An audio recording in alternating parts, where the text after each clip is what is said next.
Welcome back to another episode of Wang and Thang's Medical Thang. I'm Dr. Thang, certified physician and experimental scientist, and with me as always, Dr. Wang. Hello folks, I'm Dr. Wang, but don't get confused, I'm not a real doctor. I'm an experimental scientist, and today we have a very interesting topic. And what might that be, Dr. Wang? Cellular leapfrogging! Sounds like leapfrog too? Sorta. It's like cells leapfrogging from one cell tissue to another. So it's like they're changing spots. Yes! Scientists have changed fully functioning liver cells into neurons, and we have the two scientists joining us today, all the way from Stanford University, Marianus Wernig and Samuel Merrill.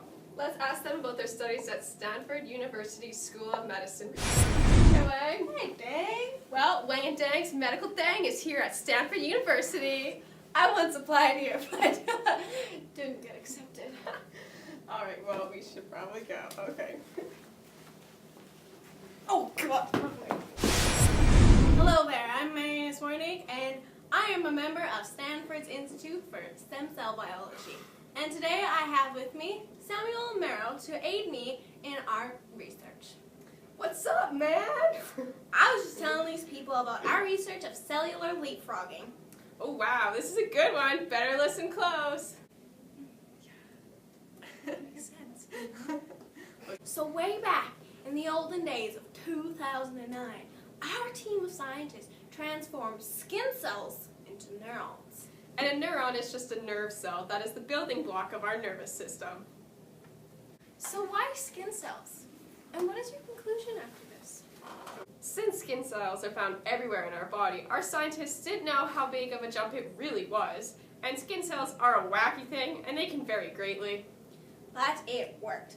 We wanted to test a more specific type of cell instead of skin cells because they contain a mixture of cell types.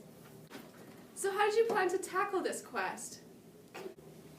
So to kick this experiment off, we used a virus to introduce the same 3 genes that they used in a skin cell experiment. These genes were BRN2, That's crucial for cell lining determination. ASCL1, It is a protein coding gene, and MYT1L. also a protein coding gene. Our liver cells began to show neuron characteristics within 2 weeks and express the gene type within 3 weeks. Simultaneously, cells began to, what was it? Oh, they began to forget their liver-specific genes and became neurons. So just like it switched? Well, no.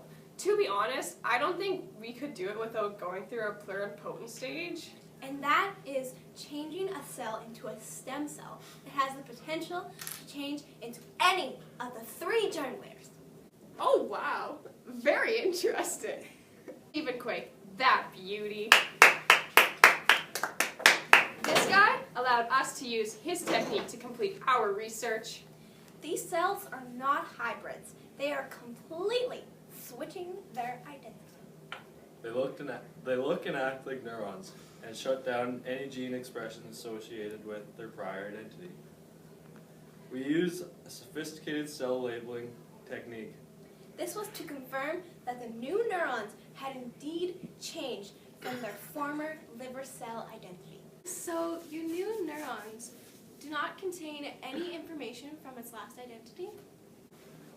Well, we found that true neurons express lower levels of liver genes. And this was in the form of transcriptional noise. However, the newly differentiated neurons did express higher levels of the same genes. All right, boys, wrap her up. Here we go. So can you give us like the pros and cons of this information that you discovered? Well, pros are that it helps scientists and doctors understand diseases, but it also helps repair new body tissues. And a con can be that it isn't good if the transformed cell goes back to its original state. This could only lead to conflict. Since it's so new, we don't really know what the long-term effects can be. Or the short term. Well, thank you, boys. We appreciate you making time for us. And we appreciate the effort you put into your work. Thanks for having us.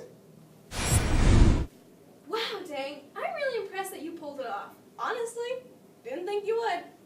I'm low-key in awe of their research. This information could be huge. Since neurons don't go through the cell cycle, or they don't reproduce, their DNA copying is stopped.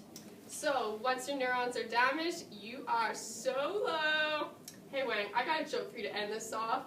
Okay, what is it, buddy? What did the brain say to the receptor? What? You're a real pain!